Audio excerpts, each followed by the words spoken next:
Welcome to Real Coaching Radio, the podcast for coaches by coaches. We are here to teach you how to get the most out of your clients and yourself.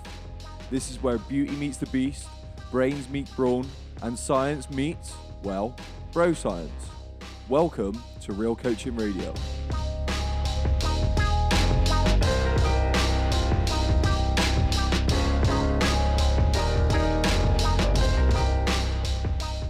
Welcome to today's episode of the podcast. Today, me and Mark, we talk about balancing performance and body composition. Like, how do you do both?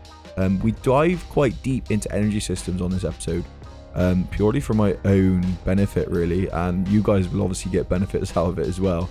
I've recently changed my training, and this episode has really helped me to kind of organize my thoughts and my programming when it comes to training for these type of goals.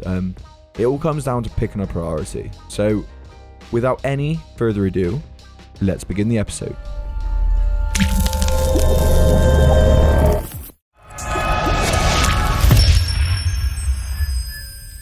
I don't have any interesting questions for this one.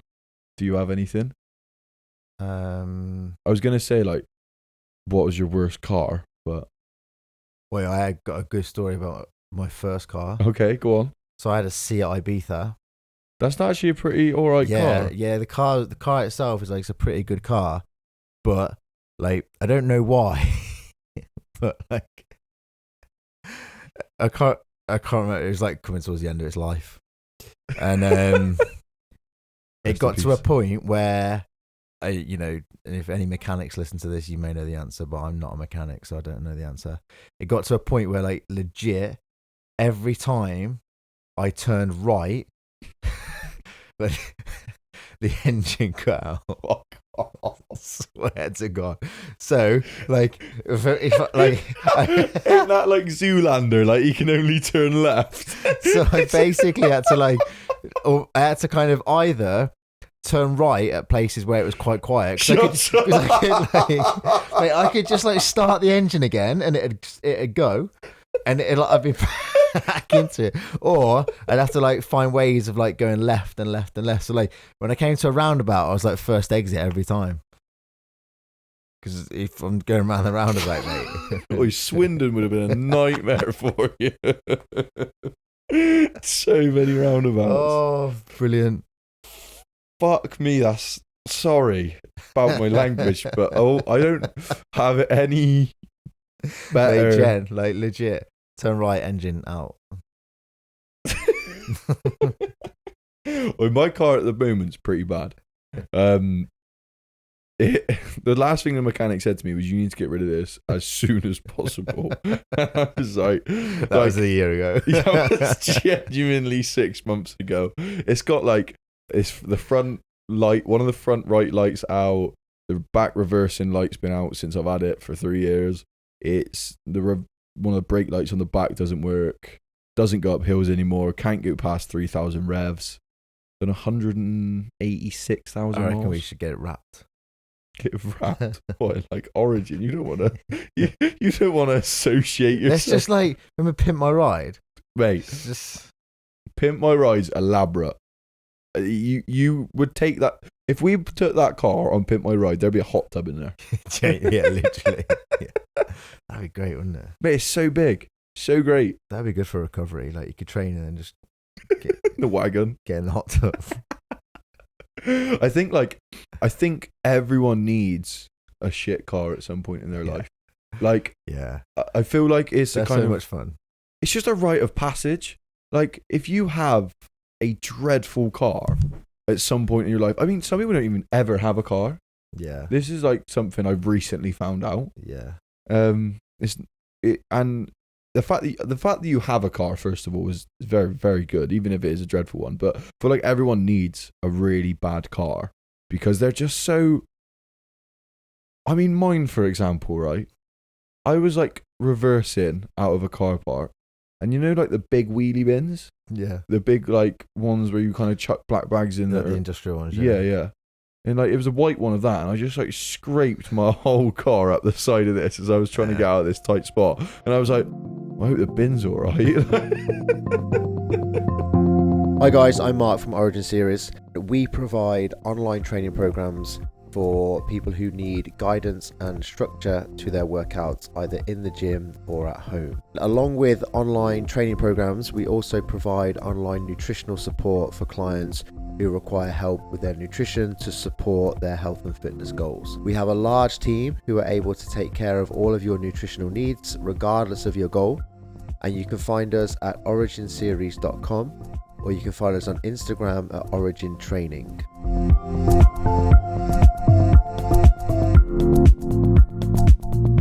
Right, today's episode of the podcast, we are going to be talking about how to balance body composition goals. So I guess looking lean, looking muscular, as well as performance goals. Yep. I guess, would you kind of say that's how you've trained for ages, or like what would you say your trainings look like? No, that's probably across pretty much all of my life how I've trained, because I've always been involved in some form of competition, whether that be like rugby, football, running, CrossFit. Like there's always been some form of performance competition going on in my life, and then I've also always gone to the gym. So yeah. And does your, I imagine, and this is kind of the first in my mind, it's really hard. The kind of saying that you've said before is like is it the guy who chases two rabbits catches neither, or the fox? Yeah, we'll go with fox. Yeah, we can go with the fox. So the fox that chases two rabbits catches neither. And does that kind of apply to this in some sense? Yeah, pretty much. You got to be a little bit more maybe strategic with your planning, I guess. The biggest thing is the biggest consideration is there's going to be an interference effect between, ultimately from a performance point of view, we're probably talking some form of athletic based sport, whether that be functional fitness, football, rugby, whatever, all of which involve, to be good at anyway, all of which involve a relatively large amount of cardiovascular training and conditioning training to be good at those sports. And then there's an interference effect between the amount of cardiovascular training you do and your resistance training. Okay. So I think the biggest and most important thing is what's your priority out of the two, right?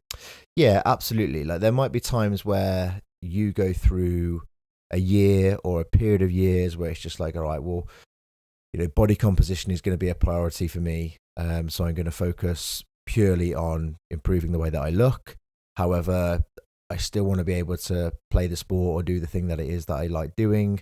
So, but I'm just going to tail it back a little bit, and then there might be time periods where you're flipping that. So my priority is I want to get fitter for my sport. I want to get better at my sport, because ultimately and I've heard a couple of people say this in many different ways, but I guess when you look at your best, if you like, from a complete body compositional point of view, might not be completely the most optimum, if you like, although that's potentially another interesting conversation we can have, for performance. So, you might, when you're performing the best, you might be maybe carrying a little bit less muscle mass. You might even be carrying a little bit more body fat, depending on the type of sport that it is that you're doing.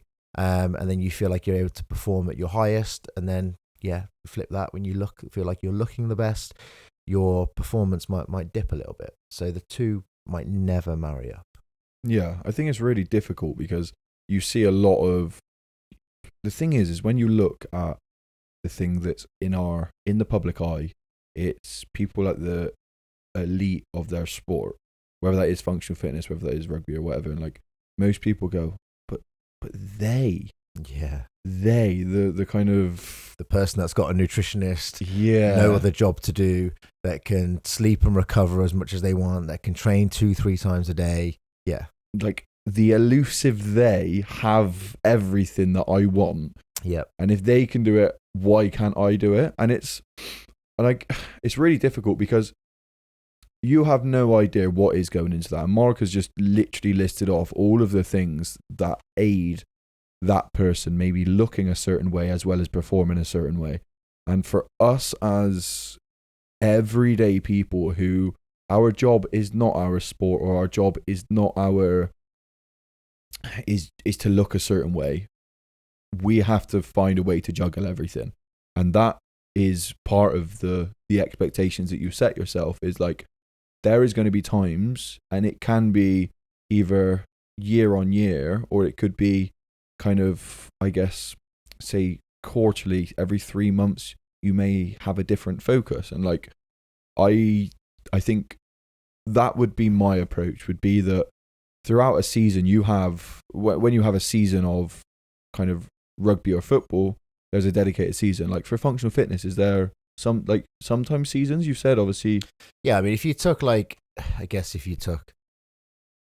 ultimate functional fitness test is what we'd call CrossFit. The Open is currently on right now, so end of February into March. The games will be in the summer. So between now and sort of August time will be their season, if you like. And then after that will be kind of like their off season.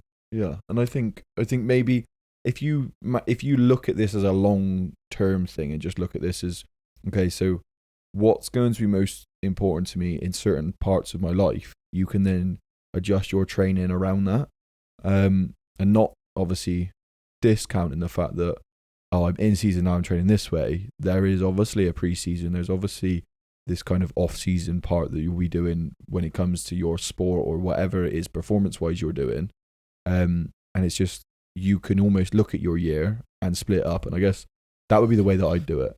Yeah, that would be the way, and that would be probably a good way for you to do it. The one thing I think is important for people to understand when it comes to this kind of stuff is, you take, let's take some of the CrossFit athletes, if you like, and again, you can use games athletes as an example, top of the top in terms of that particular sport. There are some of them that look absolutely jacked. Yeah. And there are some of them that, I'm not going to say they don't even look like they train, but, in a pair of shorts and a t-shirt, they don't necessarily look anything out of the ordinary. Yeah. And so I think it's important for people to understand, like, there's those different types of bodies that are taking part in this sport. And that kind of leads back to what I was saying earlier about when you perform at the best, you might not necessarily feel like you look your best. But I think if you are somebody who's chasing, chasing body composition and performance, you've probably got to look at where you are right now. And if you are somebody who has been, let's say, very, very performance driven up until this point in your life and never really considered body composition, I would say you probably need to take a step back for the performance and spend a long time focusing on body composition, because these people that are competing in functional fitness and who look and are carrying a large amount of muscle mass are probably carrying a large amount of muscle mass because at some point in their history and at some point in their background, they've maybe spent time bodybuilding or doing some form of bodybuilding style training. And they're just, because, maintaining that muscle tissue is then so much easier to do than trying to build the muscle tissue at the same time. So people like Noah Olsen and that kind of stuff who do CrossFit and look pretty, are jacked, like they probably at some point in their history spent a large amount of time doing resistance training, potentially bodybuilding, or some form of certainly strength training. So I would say if you've never done that and body composition and performance is your goal, you are somebody who needs to spend a lot of time really focusing on body composition right now, because that takes a lot of time. That takes time to build as well. There's the two components to go into body composition when we talk about it is practically the amount of muscle mass you have on your body and the amount of body fat you have on your body.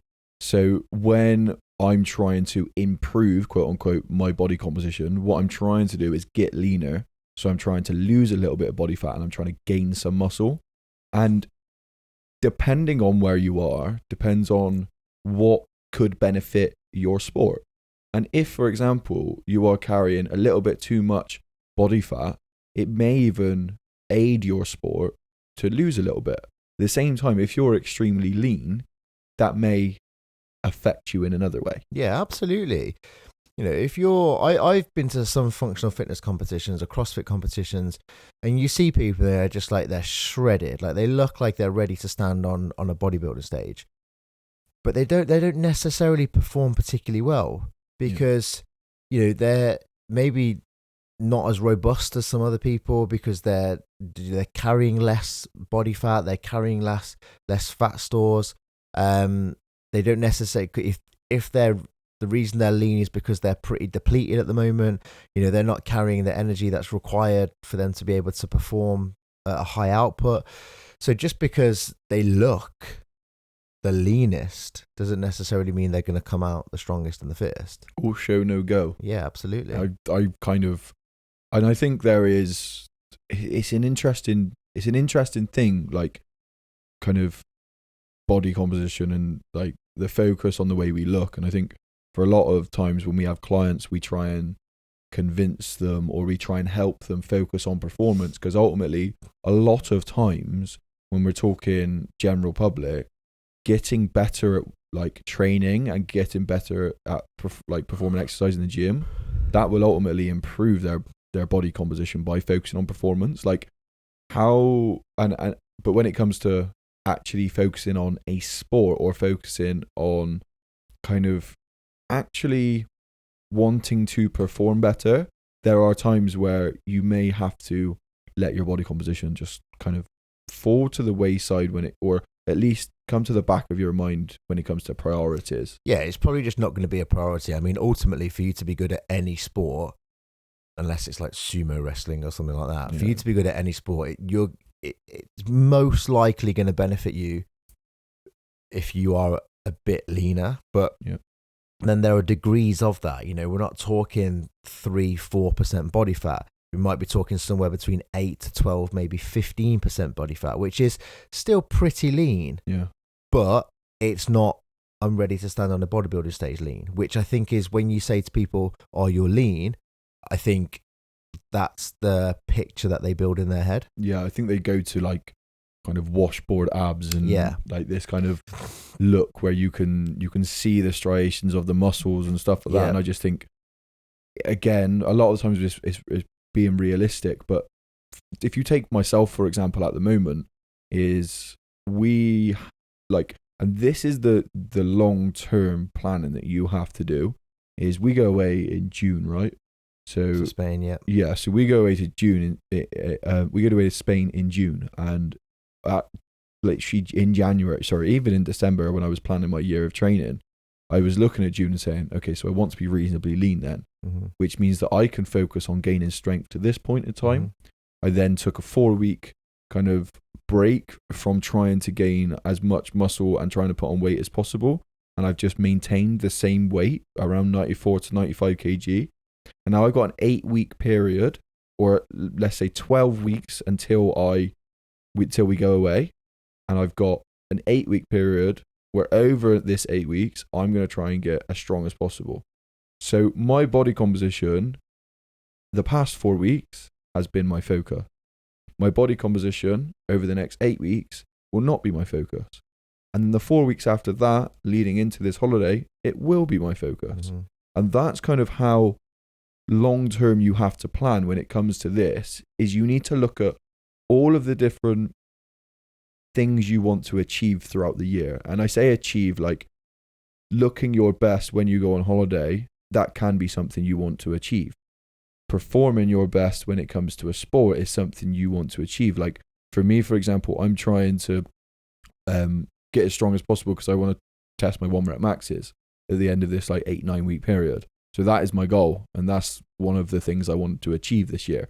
It's like, but I also don't want to go on holiday and feel uncomfortable the way I look. Yep. And that's the way that you have to almost look at it. It's like, okay, so I'm going to spend specific phases throughout this year focusing on either one or the other.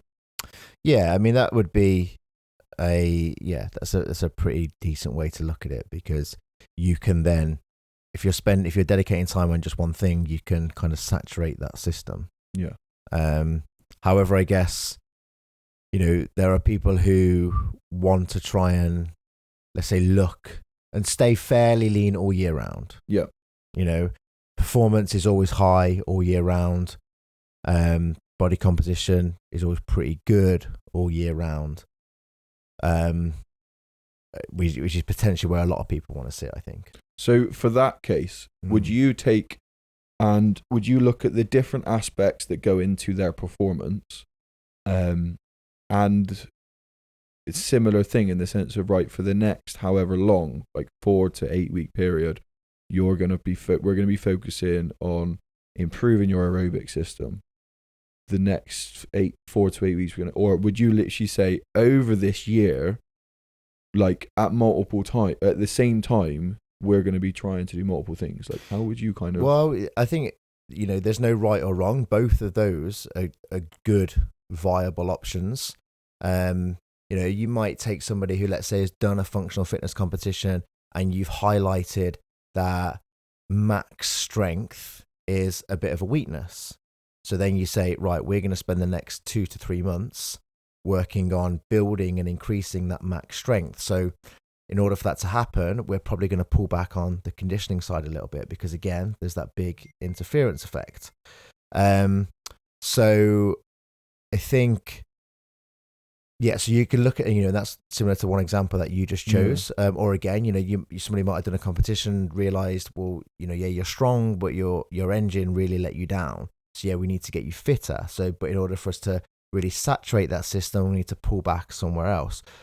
Or equally, you might have somebody who's fairly well-rounded and just constantly wants to increase everything. Both of which are fine. You've just got to always understand what the trade-off is. So the trade-off for somebody who just wants to train everything all of the time is you can make improvements, but expect your improvements to be much slower. Because there's always an interference from something else. Right. So if I'm trying to gain as much muscle as possible, for example, if I say I can put 100% of my effort into that, which means that all of my recovery, all of my nutrition, everything is aimed towards that. And if I can focus on it, say over a year, 100% of my focus is on that, then I'll get 100% of the rewards. Whereas if, for example, as I'm training, part of my sessions look for I want to gain some muscle, I want to gain some strength, but I also want to keep my fitness or improve my fitness. So I'm putting 33% into all of these. Yeah.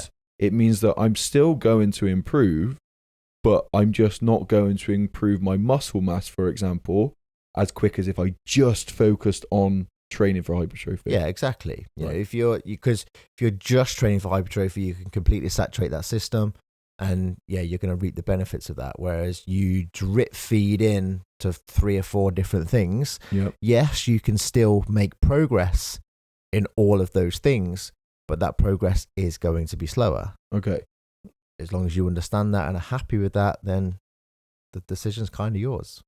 So in that scenario, I always kind of like analogies because it helps people to imagine this, but Sims, the game? Yeah, but I've never played it. Great game. Game. You feel like God. Anyway, they have bars down the bottom. Okay. And each of the bars you can fill up, and what one of them is, for example, could be sleep. One could be hygiene. One could be work. One could be socializing. And you can put a lot into socializing, but then your work may decrease, and you can put your sleep. Right? Yeah. So if I looked at training like this, and I was like, right, so I actually want to put a lot of focus into this. Yeah. The others may fall off, but would I still? It's up to me to go. Actually, I can still keep them in. Yeah. But it's just going to take a little bit of resources than just putting them in there. Yeah, absolutely. Right. Yeah. So you got to spread your resources.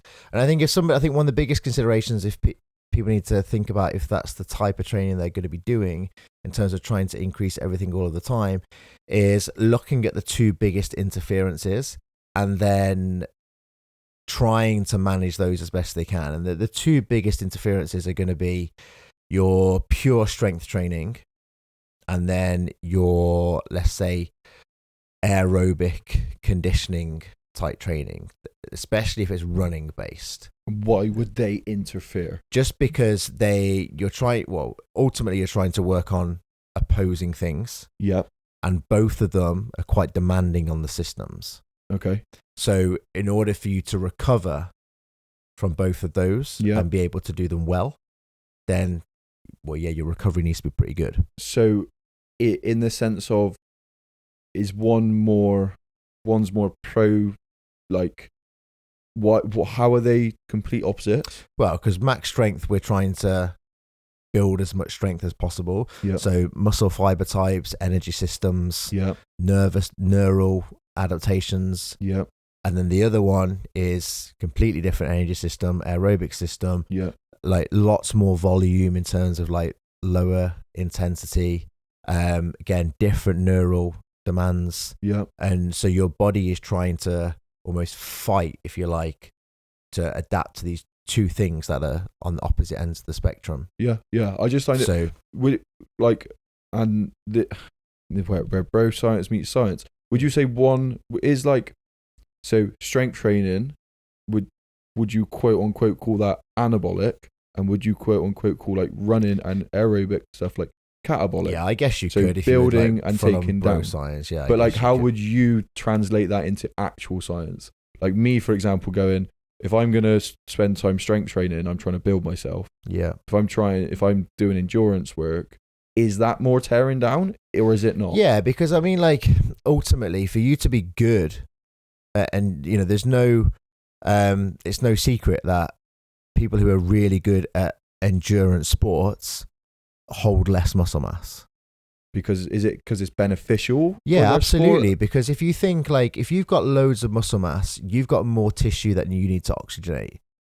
So that's an increased demand on the body. You're heavier, so you've got more tissue that you've got to move. Yeah. That's like an increased demand on the body. So it's much more beneficial for you to be a little bit lighter and actually have less muscle mass because you've got less to move. So your body's trying to be as efficient as possible. Yeah. With what it's trying to do. So I suppose it like you say, it's probably more beneficial if you are a marathon runner to not hold that much weight. Absolutely. And I suppose that's why balancing the two is very interesting when you look at sports like rugby, or you look at sports like functional fitness competitions, because you need some element of both. Yep. You need some element of strength and you need some element of conditioning to take part in both of them. Yeah. And it's like, I suppose optimal would look different for each person. Yeah, I mean, this is something that I find quite interesting when we talk about optimal, especially when we get into functional fitness, but also for everything. Yeah. Like, suboptimal is the most optimal you're going to get. Yeah. Because optimal is theoretical. There isn't an optimal. There isn't an optimal. Optimal is completely theoretical based on this perfect world that we don't live in. Yeah. Okay. So suboptimal is the most optimal you're going to get. Which is so interesting, and so as a consumer or someone listening to this now, they'll be thinking, shit, because I don't want it, like, because they've been sold optimal, like, yeah. And that's why I said that word, was because for me, like, I've been sold that same thing. Yeah. I'm chasing this optimal thing, yeah, which doesn't necessarily exist. No, it's theoretical. But some of the things that you can do to help, the easiest thing you can do, especially, so, different things will have different interferences. Like running has the biggest interference effect because of the impact that it has on the joints, the damage that it causes to muscle tissue, that kind of stuff. Whereas something like cycling will have much less of an interference effect because of the demand on the body is less due to less low impact, that kind of stuff. So, there are ways where you can, you can modify your training to consider those interferences. And then also, I would say that certainly if you're new to it, the best thing you can do is separate your strength training and your conditioning. Do them on separate days. Okay. That is the best piece of advice you can give somebody who's new. That's because of the interference effect. Yeah, and you got more time to recover from it. Okay. And it means that you can dedicate your resources to one thing. I Yeah, guess, absolutely. I mean, if you wanted to combine the two, then, you could do some, again, keep it short. You may be like 9 to 15 minutes, I would say, of like some slightly higher intensity cardiovascular fitness could be done at the end of some strength days. We've always to do some like kind of creatine phosphate. Yeah, or lactate maybe. Like that would be the energy systems that I'd be trying, which would be interval work. Yeah. But again, like I'd probably try and keep that interval. If you've done like a heavy squat session, as an example, I'd probably try and keep that interval work relatively low impact. Yeah. So, you might want to do some bike, some kettlebell swings. I'd avoid too much like jumping and running. Yeah. Certainly in the early stages for somebody. There's actually like some real interesting like Norwegian research where they look at like hybrid style training, and they will actually, but again, I think this is really only work for based on my experience of working with people, this is only going to really work for advanced people. They'll on, let's say a Monday, they'll do a double day of training, both of which will be really hard sessions. So 2 really intense sessions, but then Tuesday will either be complete rest. Yeah. Or like a really, really easy session. Yeah. And yeah, you might get like some form of super compensation because you're really hammering the system on day 1, but on day 2, you're allowing for that recovery. I'm just not sure general public will be able to handle the intensity of like 2 intense sessions. And if I'm right in translating this, that by doing 2, if I did 1 session during a day, I would obviously fatigue my body throughout that session. Yeah. Once I'm fatigued, I will start to recover and I will adapt from that session. Whereas if I do 2 really hard sessions, the fatigue will be a lot more. Yeah. Which, when you say the compensation, means the recovery and the adaptation should be hypothetically way more. Yeah, because like if you think like you train and you deplete and you only train once, you sleep overnight and you might come back to baseline ready for the next day. If we were to just like make things as easy as possible, you might like train and then you rest for a few hours, you gain a bit of recovery, but then you train again. Yeah.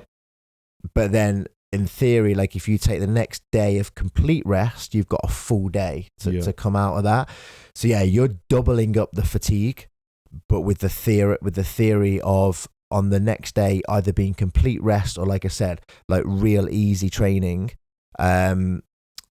you're gonna recover during that period. It's really interesting. Like I mean, it's good for the listeners. It's great for me as well because my training has solely been hypertrophy and bodybuilding style training, and that's been my focus for years.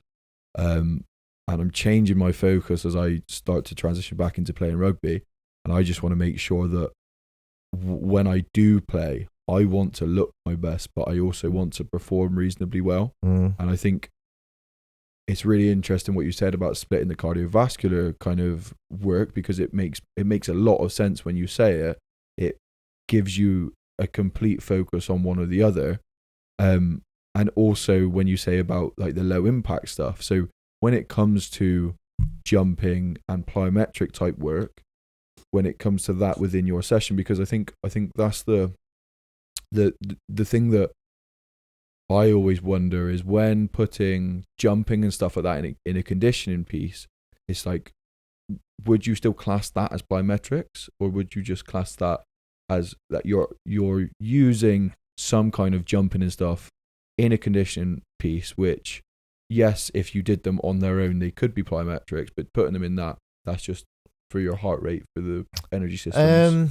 I would say there's a couple of things that would come to mind. Is I would say if they're in a conditioning piece and your heart rate's up when you're doing them, you're probably not going to be performing at an intent where things like ground contact times are low enough for them to be true plyometric. Yeah. However, I would consider the ground contacts from a fatigue point of view in a similar way that I would consider the ground contacts from a fatigue point of view if I was just doing plyometric, because it's still impact that's going to add fatigue. So I would definitely still consider them.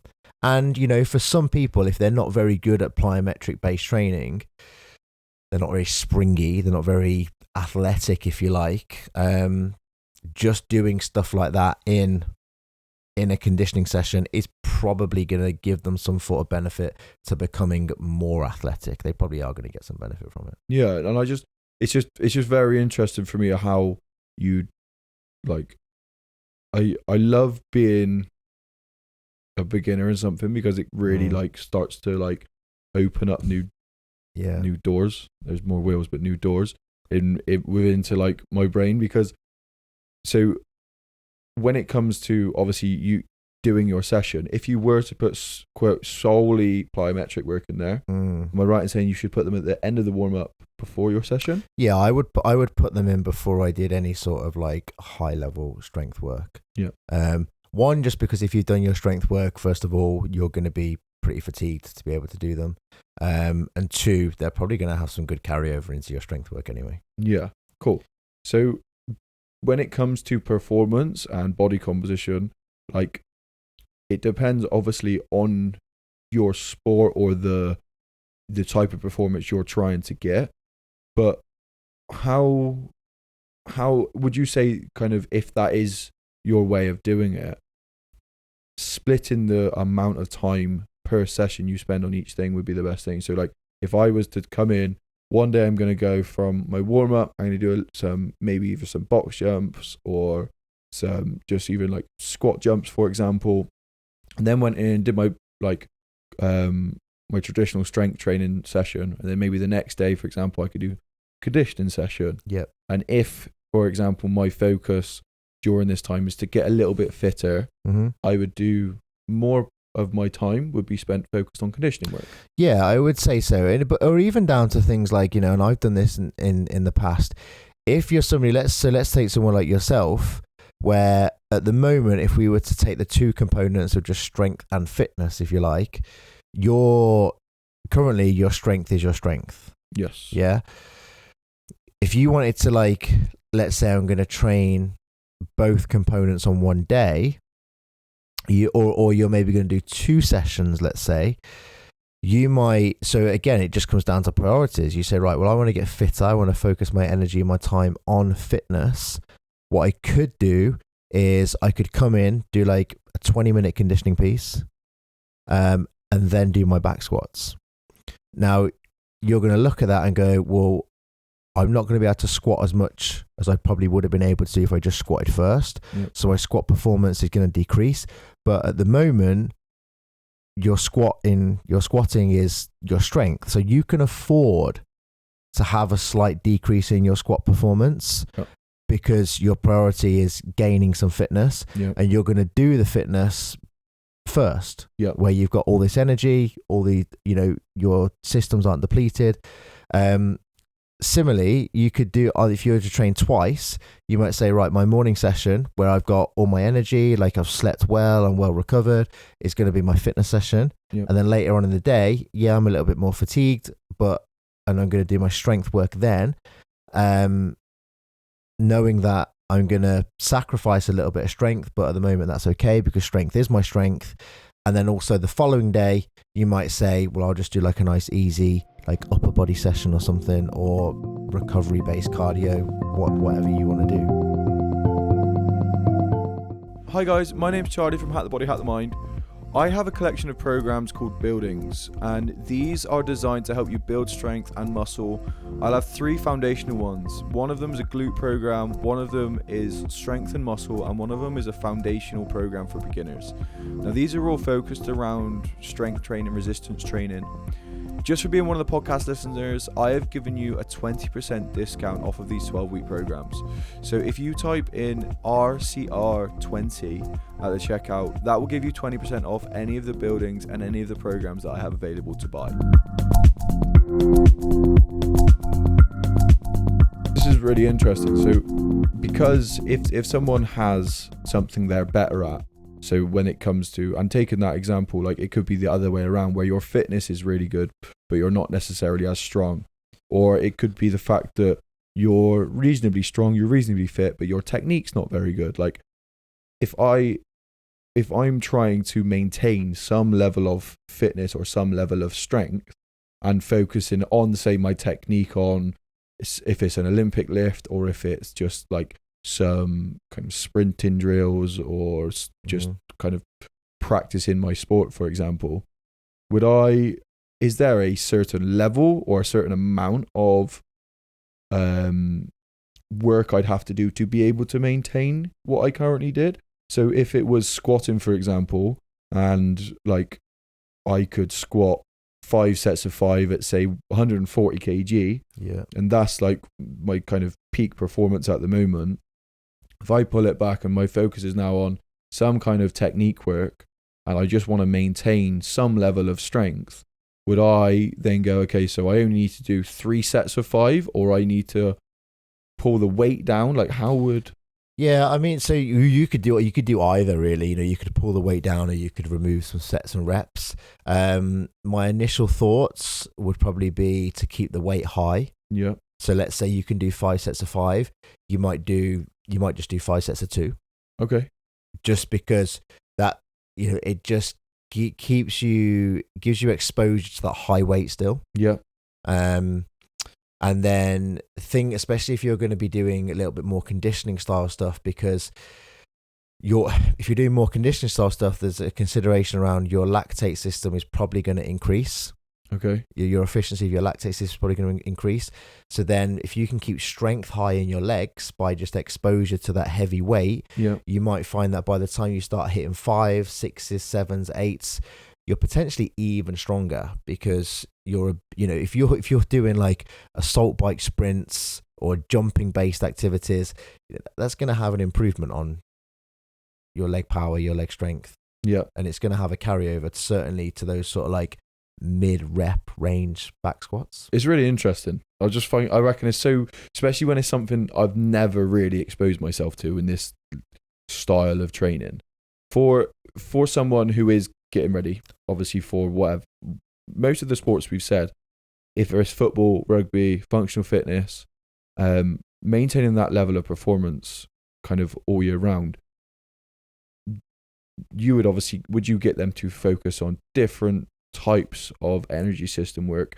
And like, how would that work for someone now going, what does Mark mean when he says lactate system? What does Mark mean when he says focusing on my aerobic system? Like if I'm to be fit and strong and I've got to train these energy systems, like how do I do that? What does that mean? Yeah, so I mean, if you're going to go, so 3 main energy systems, aerobic system, you know, essentially anything over 3 minutes when you're using your aerobic system. But realistically, if you want to stress it, we're talking somewhere between 20 to 40, 60 minutes and obviously even longer. Anything longer than that, probably unnecessary unless you're doing marathon running or beyond.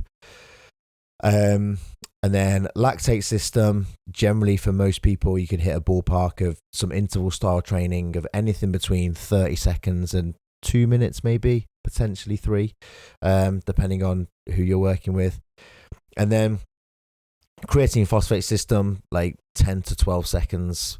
But I mean, for certainly for general population, I always try and steer people away from just saying, right, let's do direct creatine phosphate energy system training, because truly to do it, you're working for 10 seconds, you're resting for 5 minutes, you're working for 10 seconds, you're resting for 5 minutes.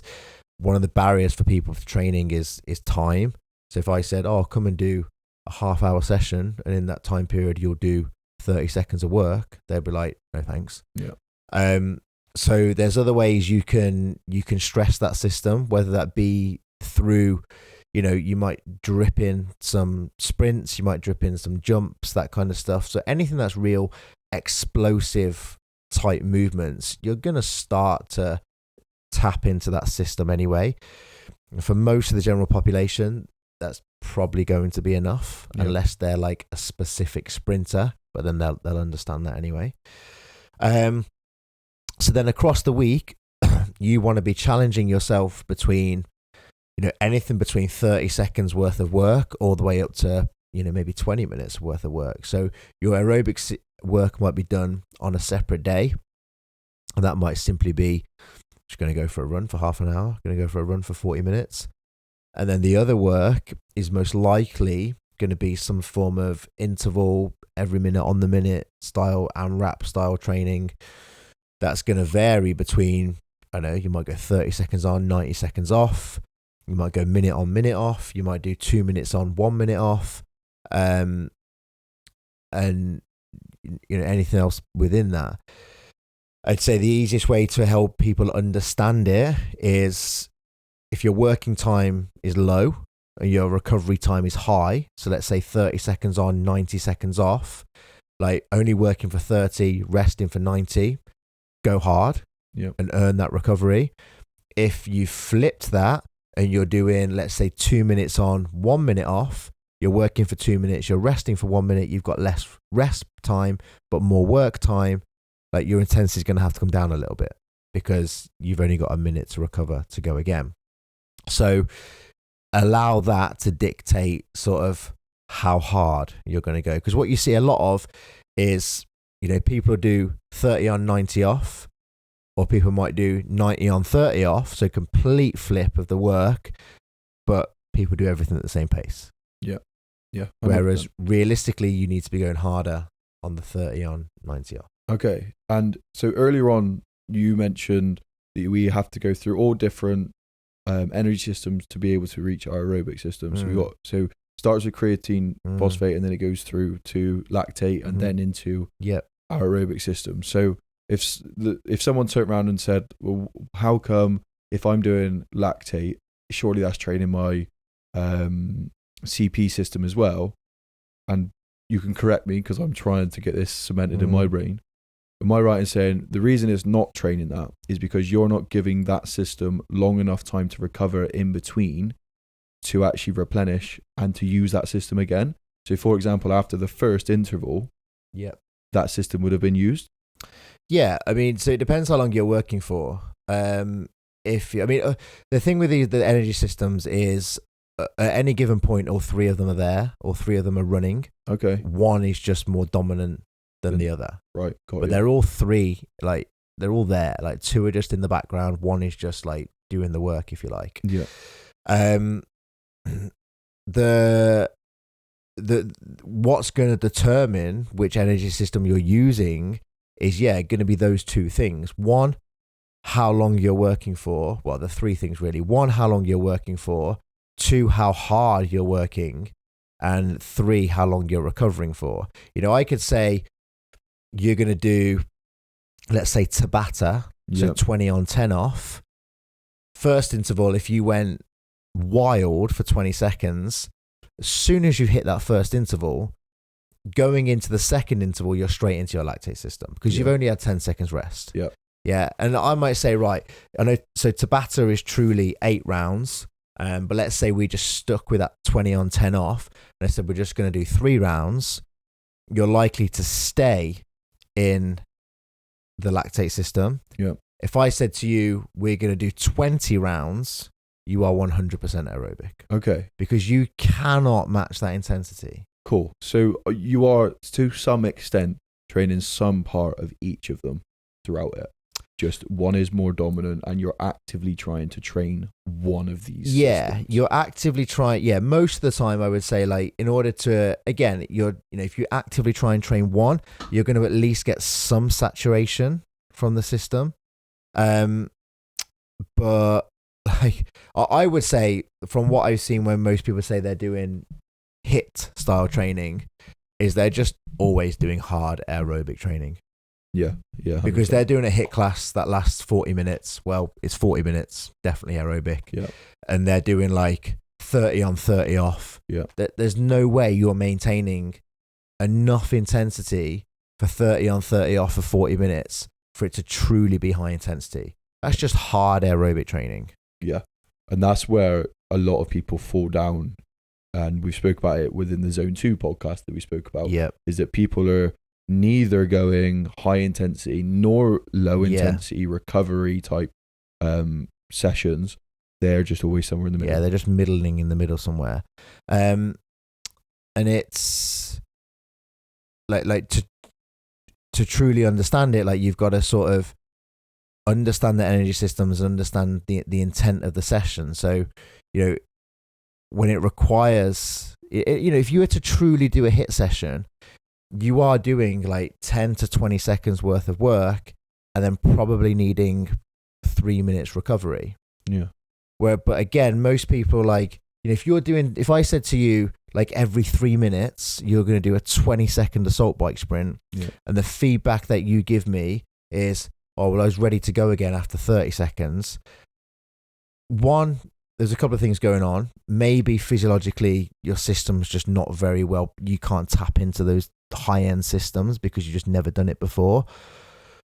Or two, it's just simply just not going hard enough. So if you were to take that example and you're doing 20 seconds, every 3 minutes you're doing 20 seconds worth of work, you want to be going at a pace where, and an intensity where, coming up to like that 2-minute 30 mark, part of your recovery, you're like just about getting ready to go back on stage. Yeah, for the how long did we say working for? 20 seconds? 20 seconds on. Yeah, you're trying to break the bike for 20 seconds. Yeah. Is what you're trying to do. And that's working on your CP system and your lactate. Yeah, I mean, you're going to dip into the lactate system because you're at 20 seconds. Yeah. Realistically, anything longer than 8 to 10 for most of the general population, they'll be out of their CP system. Yeah. Because it will have already been depleted. So you're definitely tipping into that lactate system, but the lactate system can last up to 60 to 90 seconds for some people. So, you're at the lower end of it anyway. It's really interesting because, like you said, the intensity is part of the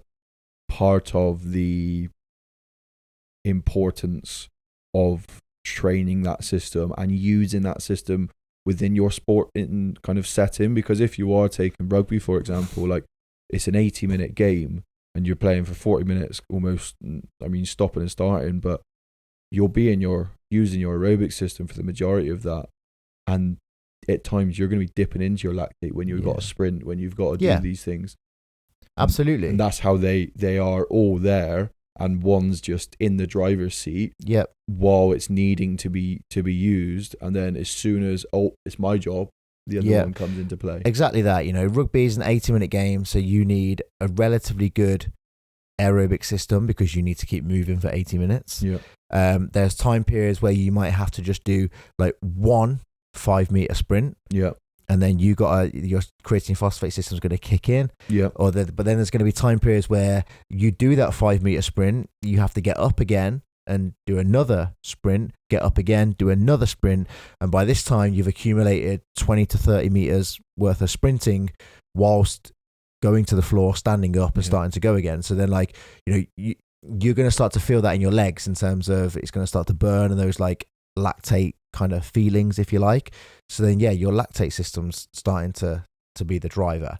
But there's going to be a time where it's just like, right, sprint, get off the floor, sprint, get off the floor, sprint, get off the floor. There's going to be a point where this might be the 3rd sprint, it might be the 7th sprint, depending on your fitness level, where that sprint is just going to get slower, and slower and slower. And that sprint is getting slower and slower and slower because you're starting to tap into your aerobic system. And you can't recover the lactate system quick enough, and the aerobic system doesn't produce the energy quick enough, so therefore like your intensity has to come down. Yeah, you can't keep that intensity because you're tapping into that other system. Yeah, so your intensity has to come down.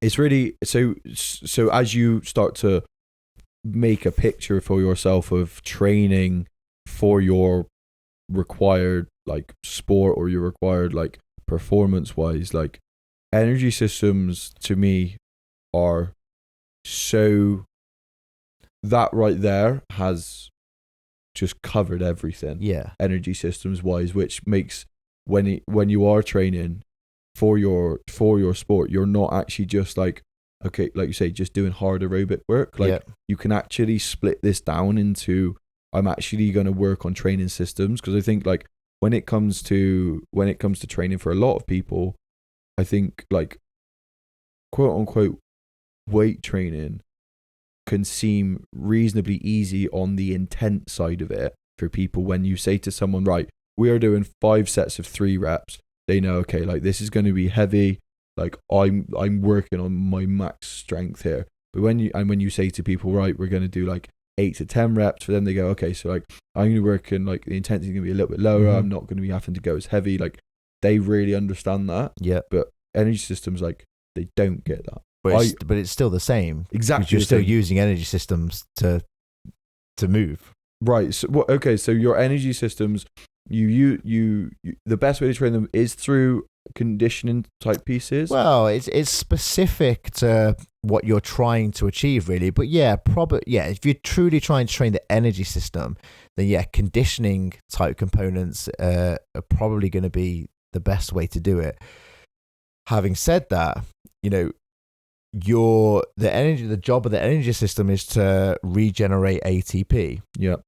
Which is the only thing that's gonna, or the end thing that's gonna make a muscle contract. Yeah. And when you're back squatting, you require muscular contractions, so you require ATP, so you require energy. That energy's got to come. That energy is going to come from one of those systems, and it will come from. If you're doing a 1 rep max, it's going to come from the creatine phosphate, because that's the one that's quickly available for it to use. If you're doing probably maybe a 6 to 8 rep max lactate system, if you're doing a 20 rep max, still my CP. I'm really aerobics. Yeah, exactly. Cool. So I think overall, when it comes to balancing the two, how do you would you say that things that people sometimes get wrong is the fact that, like, can you still, and I'm going on to nutrition now, because training wise, like, is there anything else you want to cover training wise before we go on to nutrition? I mean, there's probably loads. There is always loads. Yeah. So, but we might be best to just stay there. Yeah. So nutrition wise, can you still eat in a way which is going to improve your performance, as well as eat in a way which is going to improve your body composition? Can you do them at the same time? Yeah, I think. Again, I think you can. Well, no, you can. Yeah. But again, there's going to be a bit of a trade-off. You could probably eat in a way that allows you to improve performance and change your body composition at the same time. But again, there's less saturation of systems. So, there's probably, like, it's that word again, but maybe a more optimal way to do it for one or the other. Yeah. Okay. So, and I find, like, for performance wise, and if you're chasing performance, like, carbohydrates are really important 1 to 2 hours before. Well, carbohydrates are going to be really important, like, all throughout the day. But yeah, definitely, like, I would say that is probably one of the biggest considerations when it comes to that kind of stuff. Like, most people, when they're trying to change their body composition, will reduce the amount of carbohydrates that they intake, simply because their overall calorie intake has probably got to come down. Certainly if fat loss is one of those goals, or fat loss is one of the things needed to improve body composition.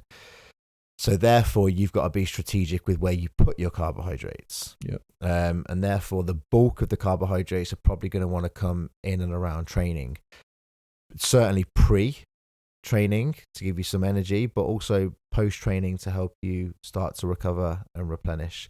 I mean, protein can be pretty consistent throughout anyway. Yeah. You maybe just want to manipulate carbohydrate intake to get the most out of that session. Cool. So I think overall, if you're going for performance, like, and this sounds really funny, but, like, we're talking about all things like, I guess you can quote unquote call it, like, strength and conditioning wise. Yeah. The best thing would still be to remember that practicing your sport is always probably going to help you more than, or it's going to help you a lot. It's just like, this is the bit that people forget about. Like, they do their sport. Yeah. And then, like, Jack, do you know Jack Noel? He's a England winger. Yeah. So he recently basically come out with saying that, like, he got so focused on trying to build muscle that, like, it started to take away from his performance. Yeah. He wasn't as explosive, like, he couldn't move as well. Yeah. And I think, like, that's the whole thing of, like, what is your priority, and like, what is going to be your focus, because you can easily get caught up in, like, chasing one. And I think, like, that's the thing that you've got to remind yourself and remember is, like, what do I actually want to achieve, and like what is going to benefit me in the long run in my sport, so on and so forth. And you can kind of look at everything as like, do I need to get fitter? Okay, I need to train my energy systems. Do I need to get stronger? Okay, so my focus needs to be strength training. Do I need to add do I need to add some muscle, either for performance or for body composition? Do I need to make sure that like how do I eat in a way to lose some body fat? How do I structure my training in a way to help me do that? And it's like, you need to kind of pick, at least prioritize a focus. Yep. You can do all of them, but you need to at least prioritize a focus. Or at least then again, like not watering it down too much, but definitely prioritize a focus of a phase, whatever you want to call it. But even down to, we'll have a focus on, what's your priority that day? Yeah. Like, are you in the gym to get stronger on that day? Are you in the gym to work on your aerobic energy system that day? Like, so again, have a focus right down to days, right down to sets and reps, really. I think, well, that's the thing we talk about with the PT courses. Like, there are a million different ways to skin a cat, and it's just, as long as you have some reasoning and some intent and for doing the thing that you're doing it the way you're doing it. Like, I guess all I'm saying is make sure that there is a reason for what you're doing and why you're doing it. Yeah, have like some theoretical rationale to back up what you're doing. My head's hurting. This has been blown my mind. Anything else for you that you think people need to focus on, like when it comes to balancing that whole thing of performance and strength? Like, any kind of closing thoughts? Or probably similar to what we said in some of the other podcasts, is maybe just like lower your expectations, start with less than you think. I see some people when they go into this kind of stuff and they go straight into double days. Oh, that's a great point. They go straight into like more is better, right? 2-hour sessions. Yeah, exactly. Yeah, more is better. Like, more isn't better. Better is better, isn't it? So why is that not better? Just quickly. Well, I think that the biggest thing of that's not better is very quickly that fatigue is going to catch up with you. Yeah. The amount of people I've seen go, I'm going to start doing double days. Just like, yeah, sometimes they've got to learn the lesson themselves. Just like, yeah, cool. Like, let's crack on. And then they're just like, they do the first couple of days, just like, oh yeah, I feel great. And you give it 2.5 weeks, they're just like, I'm on the floor. On the floor. Like, and I think, yeah. And especially if you're playing a sport, whether that sport is football, rugby, whatever it might be, CrossFit, whatever your sport is, one of the biggest considerations you've got to think about is if you get injured, you are no longer playing that sport. So if you get injured, stay injury free. If you get injured as priority. Well, and you can't focus on your body composition because you can't do the things you need to do that. Yeah. So staying injury free has to be your number one priority. Because recovering well in between sessions and during your session is extremely important. Yep. Well, I guess you guys can guess what the next podcast is going to be. Thank you so much for tuning in. Hopefully that's helped you. It certainly helps me. But yeah, thank you so much. This has been Real Coaching Radio.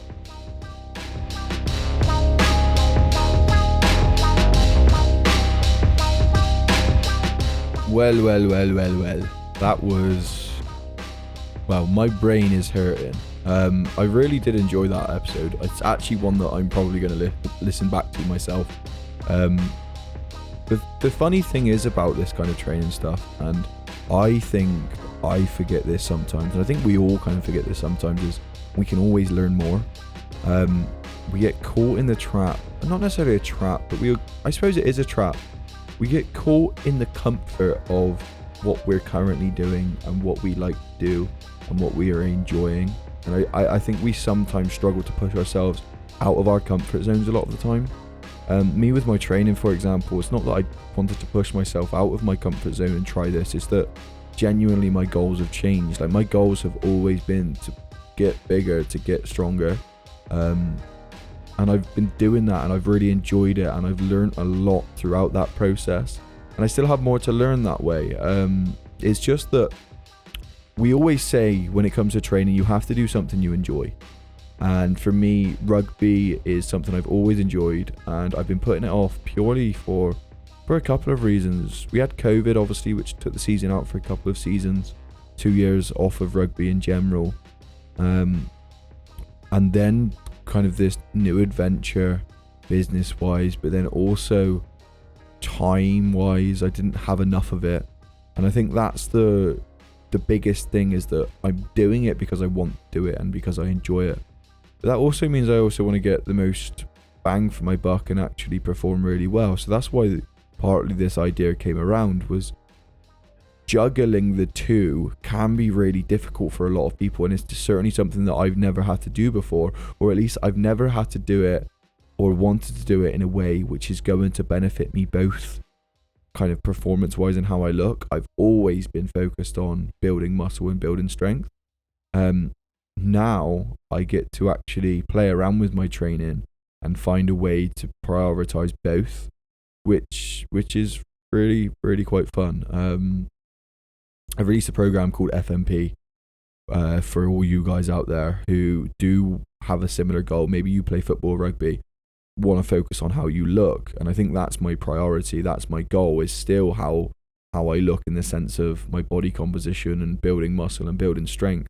I think that will always be my priority, and rugby is just something I'm going to enjoy on the weekend, so it's not going to be the focus. Though there are going to be phases throughout this program where I do focus on kind of my fitness, where I do focus on my movement, where I do focus on things other than just building strength and muscle. So it's just going to be a fun journey, and if you do want to join me on that, you can head to my website and just find the FMP program, and you can kind of follow along with me, I guess. Thank you so much for tuning in. Thank you so much for sticking out this outro if you have. My name's Charlie. Again, you can all see the knowledge that Mark has to share. And he's been great in teaching me throughout, like, not only my personal training course, because Mark delivered the course that I took, but also for taking me on under his wing, mentoring me through this process of becoming the best coach I can possibly be. So I will be forever grateful for him kind of inviting me to become a coach in his gym, and forever grateful for him giving me his time to talk to me on this podcast. And I hope you guys have got something out of it as well. Thank you so much. This has been Real Coaching Radio. Hi guys, I'm Mark from my PT course, and we provide online level 2 and 3 personal training qualifications for those who are either looking to get into the industry or upskill themselves from a level 2 gym instructor to a level 3 personal trainer. Our course is fully accredited with REPS and SIMSPA, and we are governed by Active IQ. Our course is delivered by experienced tutors who have over 15 to 20 years experience both delivering education and within the fitness industry. And our course leaders also own facilities and work with clients on a daily basis.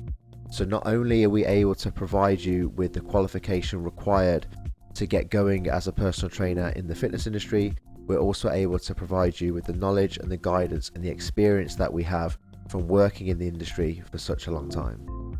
You can find us at myptcourse.com, or you can find us on Instagram at myptcourse.